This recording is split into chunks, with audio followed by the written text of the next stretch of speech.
برادران اسلام، السلام علیکم ورحمۃ اللہ وبرکاتہ۔ الحمدللہ الذی ابدع الافلاک والارضین والصلاة والسلام علی من کان نبیا وآدم بین الماء والطین وعلی آلہ واصحابہ اجمعین، اما بعد فاعوذ باللہ من الشیطان الرجیم، بسم اللہ الرحمن الرحیم۔ الرحمن الرحیم، صدق اللہ العظیم وصدق رسولہ النبی الامین الکریم، ونحن ولا ذلك لمن الشاہدین والشاکرین والحمد للہ رب العالمین۔ میری ملت کے نوجوانوں، میں نے جس آیت مبارکہ کو اپنا عنوان تقریر بنایا ہے، آئیے اس کا ترجمہ پیش کرنے سے قبل فرط عقیدت اور جوش محبت کے ساتھ سرکار ذی وقار احمد مختار شفیع روز شمار کے دربار گہربار میں عقیدت اور محبت کے ساتھ درود شریف کا نذرانہ پیش کریں۔ پڑھیں بآواز بلند، اللہ رب محمد صلی اللہ علیہ وسلم، نحن عباد محمد صلی اللہ علیہ وسلم، صلاۃ و سلام علیک یا رسول اللہ صلی اللہ تعالی علیہ وسلم۔ میری ملت کے نوجوانوں، آج میں انشاءاللہ الرحمن الرحیم جو سورہ فاتحہ کی آیت مقدسہ ہے اس کی تفسیر کروں گا، اس کو بہت غور سے سنیں اور سمجھیں۔ اللہ عز و جل ارشاد فرماتا ہے، الرحمن بہت مہربان ہے۔ الرحمن کے معنی بہت مہربان، الرحیم کے معنی رحمت والا۔ تو یہ اللہ کے دونوں صفاتی نام ہیں۔ اللہ کا ذاتی نام، خدا کا ذاتی نام اللہ ہے، الرحمن یہ صفاتی نام ہے، الرحیم یہ بھی صفاتی نام ہے، جن کے معنی ہے بہت مہربان، رحمت والا۔ تو الرحمن الرحیم کا تعلق رب العالمین یعنی جو پچھلی آیت ہے رب العالمین سے چند طریقے پر ہے۔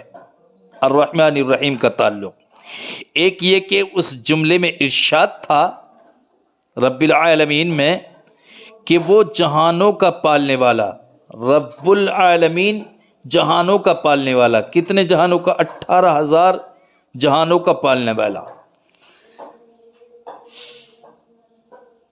وہ جہانوں کا پالنے والا ہے۔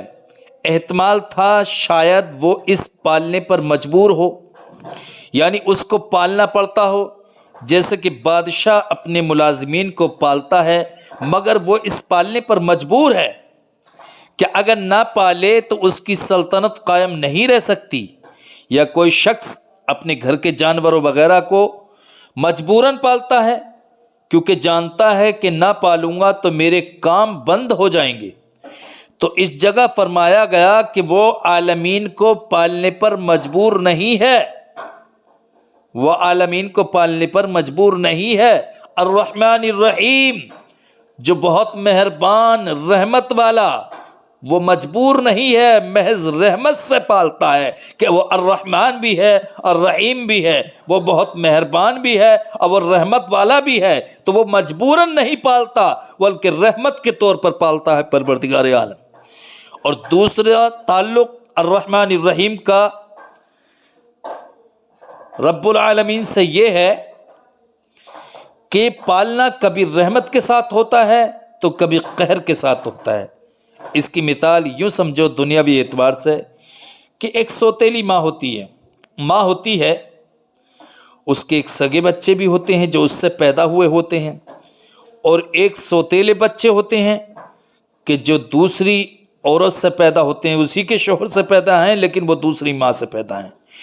وہ اپنے سگے بچوں کو پالتی ہے تو رحمت کے ساتھ، رحم کے ساتھ پالتی ہے، اور اپنے سوتیلے بچوں کو پالتی ہے تو وہ قہر کے ساتھ پالتی ہے، الا ماشاء اللہ۔ جیسے دوسری مثال یوں سمجھو کہ جیل خانے میں قیدیوں کو بھی حکومت پالتی ہے، کھانے پینے کو دیتی ہے، مگر رحم کے ساتھ نہیں، مہربانی کے ساتھ نہیں، بلکہ قہر کے ساتھ پالتی ہے۔ لیکن یہاں فرمایا گیا کہ پالتا تو ہے، پروردگار عالم پالتا ہے، لیکن قہر کے ساتھ نہیں پالتا مگر بلکہ رحم کے ساتھ پالتا ہے۔ اور تیسرا تعلق الرحمن الرحیم کا رب العالمین سے یہ ہے، اس طرح کہ حمد کا رحمت کے ساتھ خاص تعلق ہے. جو خدا کی حمد کرتا ہے، یعنی جو بندہ بھی اللہ کی حمد کرتا ہے، اللہ کی تعریف بیان کرتا ہے، رحمت ضرور پاتا ہے. حضرت آدم علیہ السلام کو پیدا ہوتے ہی چھینک آئی تو کہا الحمدللہ، تمام تعریفیں اللہ کے لیے. فوراً ملائکہ کی طرف سے جواب ملا یرحمک اللہ. وہی سنت آج بھی جاری ہے. تو پتہ چلا حضرت آدم علیہ السلام نے اللہ کی تعریف بیان کی، اللہ کی حمد بیان کی، تو ان پر رحم کیا گیا، ان پر رحمت بنی، اور وہ رحمت ایسی ہوئی کہ قیامت تک کے لیے سنت قرار دے دیا گیا. الرحمن الرحیم، یعنی رحمان کی تفسیر اور رحیم کی تفسیر، یہ بسم اللہ الرحمن الرحیم میں، اور ان کا فرق ہم بسم اللہ الرحمن الرحیم میں پورے طور پر بیان کر چکے ہیں. یہاں اتنا اور بتائے دیتے ہیں کہ رحمان کے معنی یہ بھی کیے گئے ہیں کہ اس قسم کی رحمت فرمانے والا جو بندوں سے حاصل نہ ہو سکے، اور رحیم کے معنی یہ ہیں کہ اس قسم کی رحمت فرمانے والا کہ جس کے مثل کچھ نہ کچھ بندوں سے بھی حاصل ہو سکیں. اسی طرح رحمان بلا واسطہ بندوں پر رحم فرمانے والا، اور رحیم بندوں کے واسطے رحم فرمانے والا.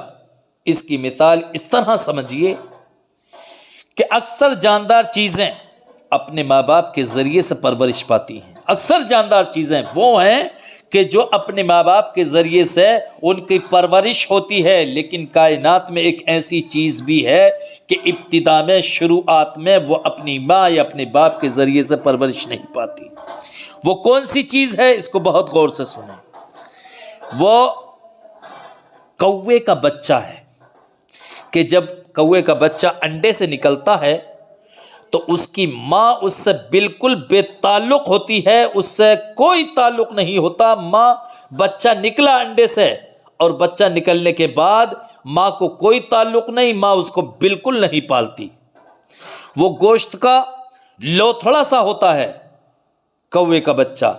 اس کے کھانے کے لیے اس پر مچھر جمع ہوتے ہیں. سبحان اللہ، اللہ کی کیا عطا ہے، اللہ کا کیا رحم. اس کوے کے بچے کے لوتھڑے پر جو انڈے سے نکلا، اس پر مچھر جمع فرماتا ہے پروردگار عالم.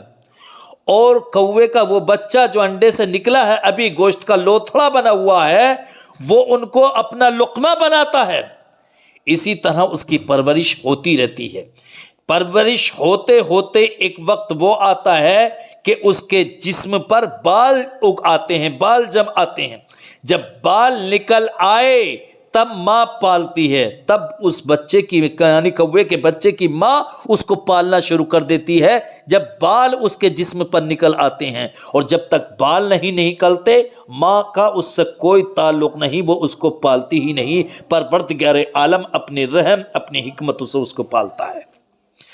ایک بڑی پیاری روایت، بڑا پیارا واقعہ میں آپ کی سماعتوں کے حوالے کرنے کے لیے جا رہا ہوں، جو اسی سے تعلق ہے الرحمن الرحیم سے، کہ وہ پروردگار عالم بہت مہربان رحمت والا ہے. وہ کتنے رحمت والا ہے کہ اپنے بندوں کو کس طرح سے اپنے بندوں پر رحم فرماتا ہے، اور اپنے بندوں کو کس طرح وہ بچاتا ہے زہریلی چیزوں سے اور طرح طرح کی چیزوں سے. حضور ذوالنون مصری رحمت اللہ تعالی علیہ فرماتے ہیں کہ ایک دن میں دریائے نیل کے کنارے جا رہا تھا. حضور ذوالنون مصری فرماتے ہیں کہ ایک دن میں دریائے نیل کے کنارے جا رہا تھا. میں نے دیکھا کہ ایک بچھو بھاگا ہوا دریا کی طرف آ رہا ہے. جب وہ دریا کے کنارے پہنچا، فوراً ایک کچھوا کنارے آ لگا. وہ بچھو اس پر سوار ہو گیا، اور کچھوا اس کو لے کر دوسرے کنارے کی طرف چل دیا. مجھے شوق ہوا، حضرت ذوالنون مصری فرماتے ہیں کہ مجھے شوق ہوا کہ دیکھو یہ بچھو کو کہاں لے جا رہا ہے، یعنی کچھوا بچھو کو کہاں لے کر کے جا رہا ہے. میں بھی کشتی پہ سوار ہو کر بیٹھ گیا اور اس کے پیچھے پیچھے ہو لیا. بچھو اس طرف پہنچ کر اترا، دریا کے اس طرف پہنچا اور اتر گیا، اور دوڑتا ہوا آگے چل دیا۔ میں بھی اس کے پیچھے پیچھے ہو لیا۔ کچھ دور جا کر دیکھا کہ ایک نوجوان شخص ہے اور اس کے قریب ایک زہریلا سانپ ہے جو اس کو کاٹنا چاہتا ہے، جو اس کو ڈسنا چاہتا ہے۔ اس بچھو نے سانپ پر اٹیک کیا، سانپ پر حملہ آور ہوا وہ بچھو، اور سانپ نے بچھو پر اٹیک کیا، حملہ کیا۔ یہ دونوں ایک دوسرے کے زہر سے مر گئے اور وہ جوان بچ گیا۔ سبحان اللہ، اللہ کتنا رحیم و کریم ہے، الرحمن الرحیم، وہ بہت مہربان رحمت والا ہے کہ اس شخص کو، اس نوجوان کو پروردگار عالم نے کس طرح رحم فرما کر بچایا کہ ایک بچھو کو دریائے نیل کے اس کنارے سے اس کنارے پر بھیجا اور کچھوے کو اس کی سواری کے لیے بھیجا۔ اس کچھوے، وہ بچھو اس کا سواری پر یعنی کچھوے پر سوار ہو کر اس کنارے اترا، اور اترنے کے بعد اس سانپ پر اٹیک کیا جو زہریلا سانپ تھا، اس نوجوان شخص کو ڈسنا سا چاہتا تھا، اس پر اٹیک کیا، سانپ نے اس پر اٹیک کیا، ایک دوسرے کے زہر سے مر گئے۔ پروردگار عالم نے اپنے بندے کو اس بچھو کے ذریعے سے بچا لیا۔ الرحمن الرحیم، وہ کتنا مہربان اور رحم فرمانے والا ہے۔ تو میری ملت کے نوجوانوں، وہ نوجوان بچ گیا۔ ہم بھی دن میں بظاہر اپنی حفاظت خود کرتے ہیں، لیکن رات کو سونے کی حالت میں ہماری حفاظت خدا کے سوا کون کرتا ہے؟ بہت سی مصیبتیں وہ ہیں کہ ہماری ظاہری کوشش سے دفع ہو جاتی ہیں، دور ہو جاتی ہیں، اور بہت سی وہ آفتیں ہیں جن سے ہم کو حق تعالیٰ ہی بچاتا ہے۔ وہ اس کی رحمانیت کا ظہور ہے، وہ رحمان الرحیم ہے اور اپنی رحمانیت کا ظہور فرماتا ہے، اور وہی ہم کو بچاتا ہے۔ یہ اس کی رحیمی کی جلوہ گری ہے۔ مشرکین کا عقیدہ تھا کہ بڑی بڑی نعمتیں رب دیتا ہے اور چھوٹی چھوٹی نعمتیں بت دیتے ہیں۔ اس عقیدے کی اس میں تردید ہو گئی، یعنی اس کی تردید کر دی گئی کہ وہ رحمان بھی ہے، بڑی نعمتیں بھی وہی دیتا ہے، اور وہ رحیم بھی ہے، یعنی چھوٹی نعمتیں بھی وہی عطا کرتا ہے، سب کچھ وہ عطا کرتا ہے۔ الرحمن الرحیم، بڑی نعمتیں بھی اسی کی طرف سے ملتی ہیں، چھوٹی نعمتیں بھی اسی کی طرف سے ملتی ہیں، بڑی آفتوں سے بھی وہی بچاتا ہے، چھوٹی آفتوں سے بھی وہی بچاتا ہے۔ تو میری ملت کے نوجوانوں، الرحمن الرحیم کی یہ تفسیر تھی، اور اسی سے متعلق یہ کچھ باتیں تھیں جو میں نے آپ کی خدمت میں پیش کی۔ اللہ کی بارگاہ میں دعا ہے کہ مولا اس کو قبول و مقبول فرمائے۔ استغفر اللہ ربی من کل ذنب و اتوب الیہ وما علینا الا البلاغ المبین۔ السلام علیکم۔ ہماری اس تفسیر سے جڑے رہیے، اور یہ سلسلہ تفسیر کا اسی طرح چلتا رہے گا، اور آپ کے ذہنوں تک، آپ کی سماعتوں تک نئی نئی باتیں اور نئی نئی معلومات اور آپ کے علم میں اضافہ ہوتا رہے گا، نئی نئی معلومات آپ تک پہنچتی رہے گی۔ میں اسی پہ اپنی بات کو ختم کرتا ہوں۔